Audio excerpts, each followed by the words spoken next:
আজকে সকাল সকাল দারুণ একটা জলখাবার রান্না করিয়েছি, যেটা চলো তোমাদের দেখাই। তার আগে একটু চা তৈরি করে নিই। এই যে জলখাবারটা রান্না করিয়েছি, এর সাথে গরম গরম চা হলে খাবারটা বেশ জমে যাবে।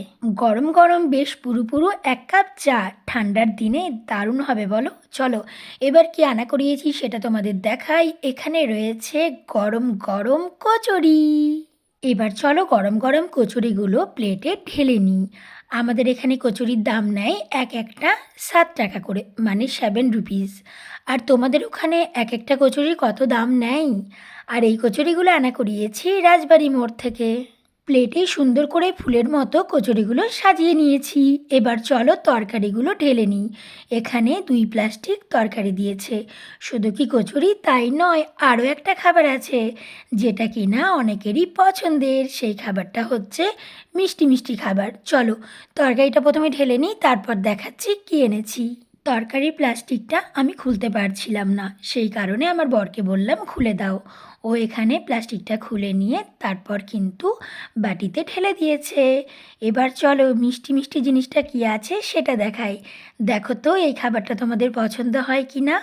এখানে রয়েছে বালুশাই। এই মিষ্টিটাকে আমরা তো বালুশাই বলে থাকি, তোমরা কি বালুশাই বলো নাকি অন্য কিছু বলো? আর এই বালুশাইটার দাম নিয়েছে এক একটা 6 টাকা করে। আচ্ছা তোমাদের ওখানে এক একটা বালুশাইয়ের কয় টাকা করে দাম নেয়? তারপর এখানে 1 কাপ গরম চা দিয়ে দিলাম। দেখো তো জলখাবারটা কত সুন্দর রেডি হয়ে গেছে। আচ্ছা বলো তো, থালাতে যে কচুরিগুলো আমি সাজিয়েছি, মোট কয় পিস কচুরি আছে? গরম গরম একটা কচুরি কেটে নিয়ে তরকারির সাথে খেতে যা দারুণ লাগলো না। সকালে জলখাবারে প্রায় অনেকেই কচুরি তরকারি খেতে ভীষণ পছন্দ করে থাকে। তুমিও করো নাকি? আর বালুশাইটা একদম টাটকা টাটকা তৈরি করেছে, খেতে কিন্তু অনেক ভালো লাগলো।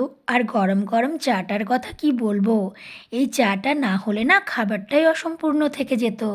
চাটা কিন্তু দারুণ তৈরি হয়েছে, সব মিলিয়ে পারফেক্ট একটা জলখাবার রেডি হয়ে গেছে।